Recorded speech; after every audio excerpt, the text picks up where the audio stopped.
Ce que l'on sait, c'est qu'il y a 6 cas. Pour l'instant, il n'y a pas eu de décès.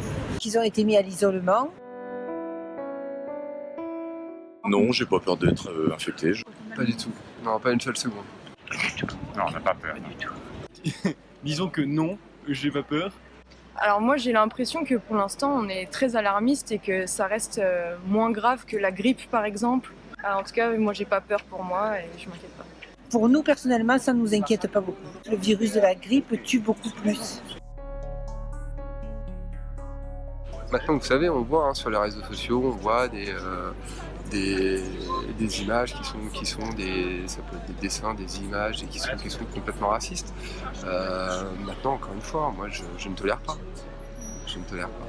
J'ai une amie dont les parents sont chinois et qui vit très mal tous les commentaires racistes qu'il y a en ce moment et donc j'aimerais dire aux Chinois qu'on n'est pas tous comme ça. Et... Oui, mais les gens sont un peu Pas du tout.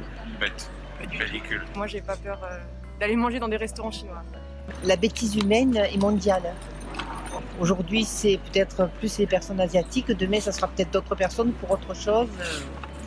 Mais personnellement, rien n'est passé. Puis moi, je vais au quartier chinois pour acheter des choses. Je fais comme d'habitude. Non, pas du tout.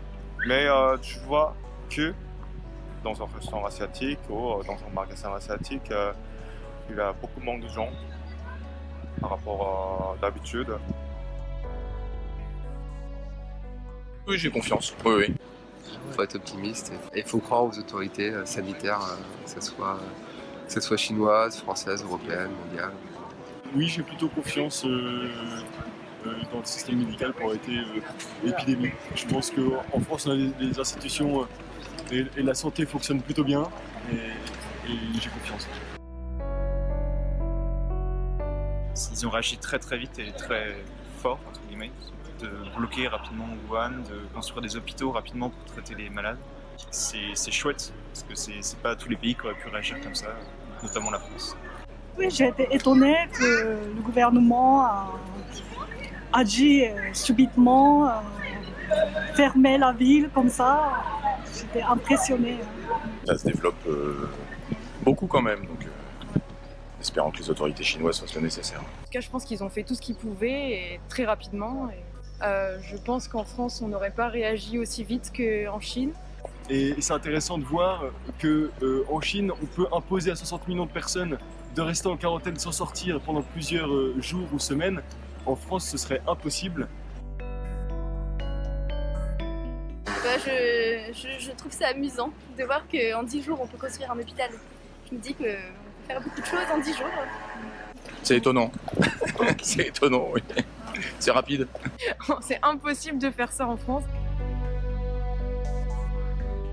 C'est discriminatoire dans la mesure où on le localise dans un pays et à travers des modes de vie d'une certaine population. Mais la preuve est faite que n'importe qui peut l'attraper si on fait les mêmes choses, quoi, voilà. Mais il n'y a pas de discrimination, je pense pas. Enfin, à mon avis, on a appelé ce virus comme ça parce que on ne sait pas encore l'origine exacte et voilà, la seule manière de l'identifier pour le moment, c'est de dire qu'il vient de tel endroit. Parce qu'on a d'autres virus, par exemple la grippe espagnole, qu'on appelle comme ça parce qu'elle est arrivée en Espagne. Donc le fait d'appeler ça le coronavirus chinois, moi ça me choque pas. Qu'on est d'accord que c'est parce que ça vient de Chine et pas parce que on suppose que c'est la faute des Chinois. Ça c'est pas vrai. Chongguo Jiayo. Chongguo Jiayo. Bon courage aux Chinois et à la Chine. Chongguo Jiayo. Chongguo Jiayo. Chongguo Jiayo. Chongguo Jiayo. Chongguo Jiayo.